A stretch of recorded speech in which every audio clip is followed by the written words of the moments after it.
You get to hear about what it's actually, what is this Into Headship thing? We've heard a lot about policy that was the driver, and obviously the outline themes and the purposes, but actually to hear from the candidates that have taken part, who've come through quite different routes, I think. So Lynda, I think if you can give us five minutes or so about your experience, and then Sarah, and then we can do wider questions again, okay?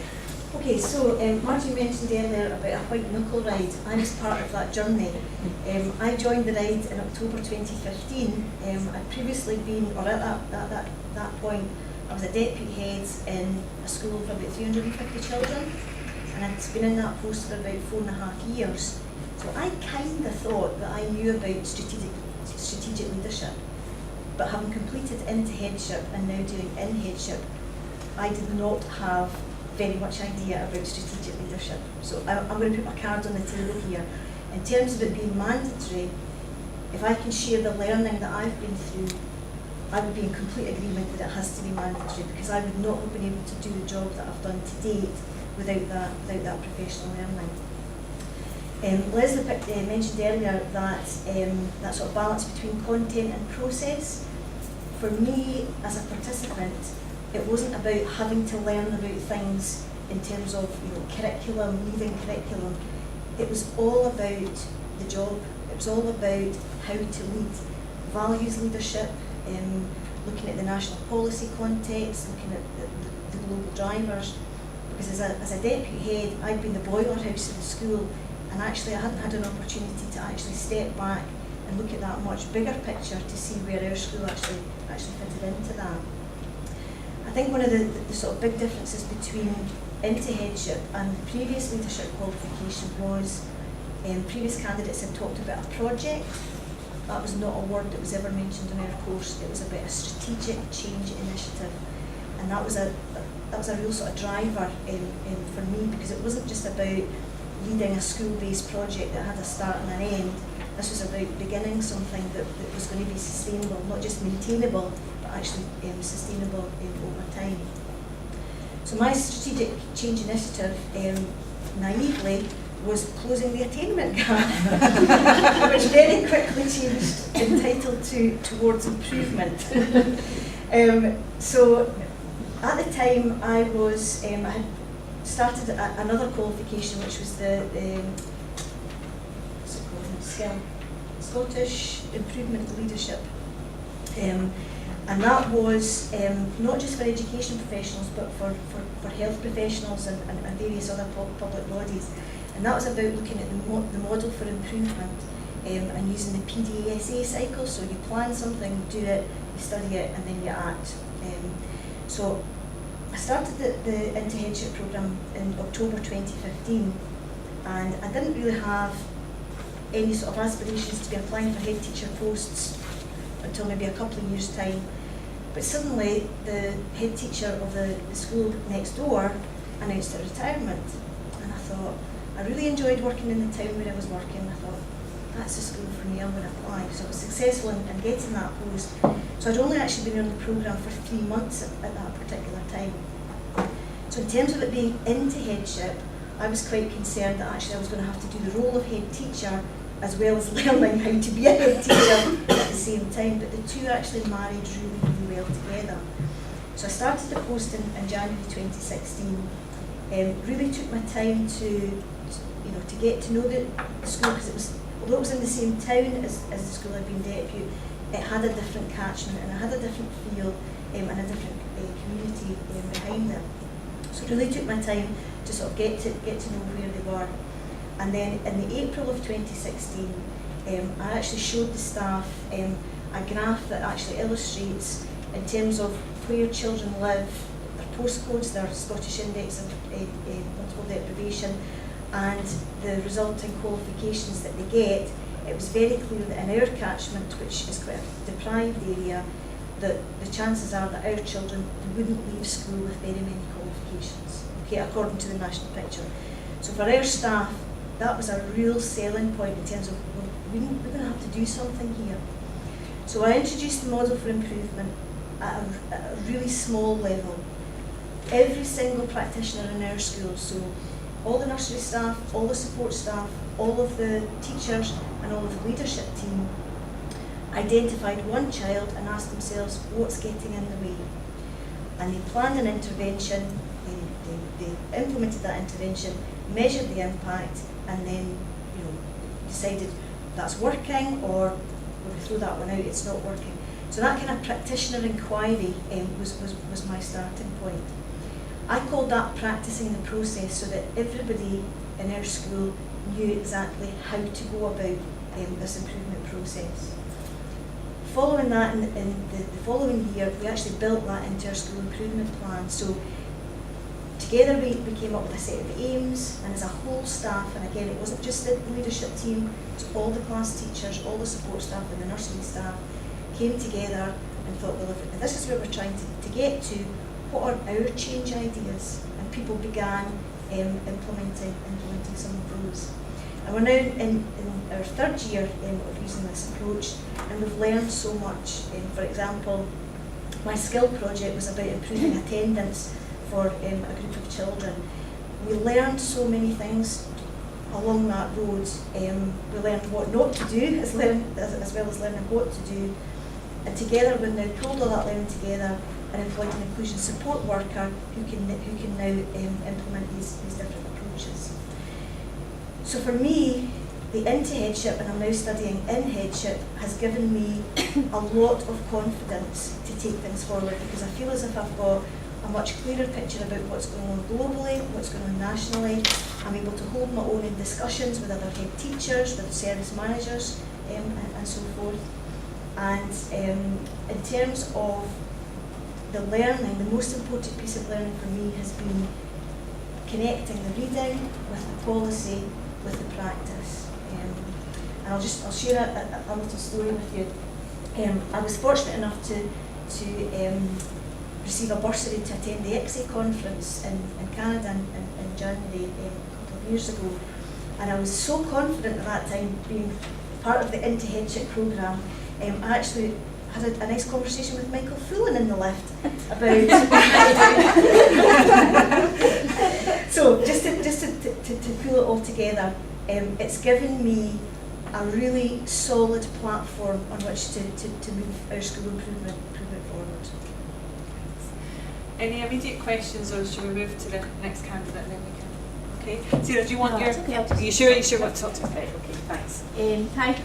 I was a principal teacher in a primary school for 10 years when I had the opportunity to be acting deputy for a term, and it was kind of off the back of the feedback from the staff from taking on that more strategic role within my own school that I was encouraged to look into the Into Headship Programme. So that was in 2015 when it was first for cohort 1. But it was good to look on the website and to see the application form, to see the expectation for applying to Into Headship. But I recognised at that stage that my professional learning wasn't quite at that stage. My experience within the school was, but not my professional learning. So I looked to the University of Strathclyde and applied for a postgraduate certificate in management and leadership in education, which I was accepted onto that through that year, and I felt that was a really good lead in for my own professional learning. So that was me getting the 60 credits at master's level, and I was given the opportunity to engage critically with reading and with writing in the areas of leadership, and I also began looking at reflecting against the standards for headship, which was really obviously very important, looking to apply for Into Headship the following year. So within that year of still doing the postgrad certificate, I had my local authority interview, which led to being accepted onto the Into Headship Programme. So on 2016, 2 years ago, we began doing Into Headship. Much the same as what Lynda was saying, I was involved in a strategic change initiative within my own school. I looked at the international and the national policy context within the Scottish education, and all the big things that we read were relevant to what we were doing within our own school. The pace of change was very fast, the National Improvement Framework was absolutely key, and also we looked at the bigger picture of GIRFEC and of the rights of the child and all the things that impacted on our day-to-day learning. I found that it was really important to engage people in the whole school community as part of the Strategic Change Initiative, because I recognise that taking forward change, you can't do that alone. You've got to make sure that people within your school understand where you're coming from. So a really key part of the Into Headship Programme was to take forward some self-evaluation through PESEL and SWOT analysis, and that's where you engaged with the stakeholders within your school, your parents, the pupils and the staff, and found out what they recognised to be the key strengths within the school and also the areas that we were keen to develop. It was important to take on board the international and also the national policy context, and within my particular school what we recognised was something that we could develop further and was a need was parental engagement, which is actually one of the 6 key drivers of the National Improvement Framework. So that kind of fitted in nicely with what we were trying to do within the school. It also fitted in with our national agenda of trying to close the poverty-related attainment gap. So for my Strategic Change Initiative, it was focused on reading and reading at home, and we identified a small group of parents whose children were in primary 1 in the first year of primary school, and they came along to the school and were involved in a programme to support them to do some reading and discussion around the stories that they read with their children at home. And we basically trained the parents in how to engage with their children and gave them opportunities and resources to do that. That involved the primary 1 teachers as well as myself in leading that, so it was also leading the staff to take it forward as well. We ensured that the parents felt supported and that they felt valued within the school, and quite a lot of my reading was around parental engagement and how parents might face barriers to coming into school, because they might have barriers of their own about their own education and about actually overcoming coming into the school and their expectation of what they might be asked to do. So it was really important for me to build strong, lasting relationships with these parents so that they felt that they could support their children and that they could engage with what we were asking them to do. So we planned the programme, we evaluated it with the parents, and we asked the parents what they felt about what they did with the children at home. We also gave the children a tablet away with them as part of the programme, and the parents were asked to ask the children questions about the stories, and they recorded them speaking, and then we shared that in the group. So the reason we did that was it was to overcome any barriers that parents might have with their own literacy difficulties. So we felt that if we gave them the chance to just use a bit of technology to record the children, there wasn't any pressure to do any reading or writing from their point of view. So all the parents involved, again, a bit like Lynda's school, lived in a lower decile. They had barriers to learning through the poverty that they lived in. So we felt that it was a long-term something that we could do and get these parents into the school.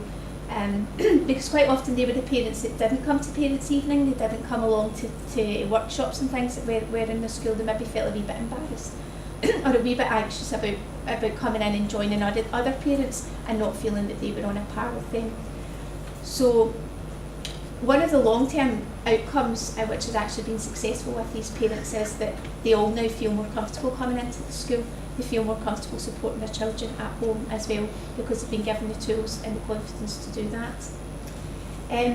From the experience of Into Headship, I feel that I take a lot of personal achievement from that, because I never thought that I could do master's level learning. I never imagined for a minute that I could engage with the literature, that I could understand all about the policy context within Scotland to make it relevant for my own context within the school. I felt that up to that point it was more management that I was doing in the school. It was organising events, it was taking forward things that were needing to be done and not looking strategically at the whole picture.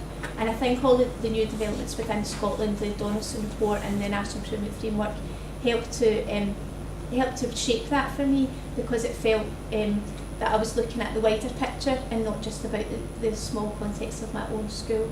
So that was really important as well. I definitely had a stronger understanding of parental engagement, and that was obviously a focus that I had within my Strategic Change Initiative. But I feel that for the long term, It's about making a difference in other people's lives. It's about making a difference in the lives of the little children that we were working with, but giving the parents the support and the engagement that they needed to support their children.